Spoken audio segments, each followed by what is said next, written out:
Oh. Carter, today I'm going to teach you how to solve a quadratic equation by completing the square. All right, do you see this problem? X squared plus 10x equals 10. Yeah. So I'm going to write x squared plus 10x, and I'm going to put a plus sign and a little blank, and then I'm going to bring down equals 10, and I'm going to put a plus sign and a little blank. Now, to figure out the number that goes in the blank, I'm going to take this coefficient of x, which is a 10, and I'm going to divide it by 2. Do you know 10 divided by 2?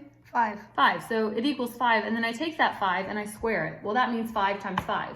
So what is 5 times 5? 25. 25. So 25 is the number that's going to go in the blank. Now, on the left side, I have a trinomial now, so I'm going to factor it, and it's a shortcut that I've learned. So it's one set of parentheses raised to the second power, and it's going to equal 10 plus 25. Do you know 10 plus 25? No pressure. 35. 35, very good. Okay, now to factor this, I take the square root of x squared, which is just x. I bring down this plus sign because it's the first sign in the trinomial. And then I take the square root of this third term, this 25, and that's 5. Now, I got to get rid of this little square right here, so I have to take the square root of both sides. When I put this radical in, I also have to put this little plus or minus symbol in. So the square root of x plus 5 squared is just x plus 5.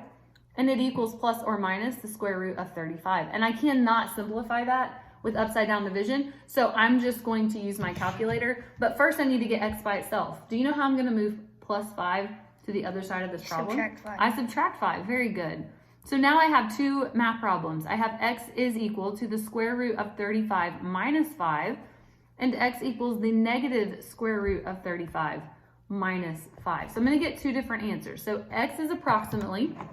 See, in my calculator, I can do the square root of 35, and then I can subtract 5, and I'm going to round to two decimal places. So 0.916, the 6 lets me know to round that to a 2. So 0.92 is my first answer. Then I'm going to do the negative square root of 35 minus 5, and I'm going to round, and I'm going to get x is approximately negative 10.92.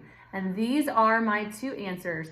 And that's how you solve a quadratic equation by completing the square.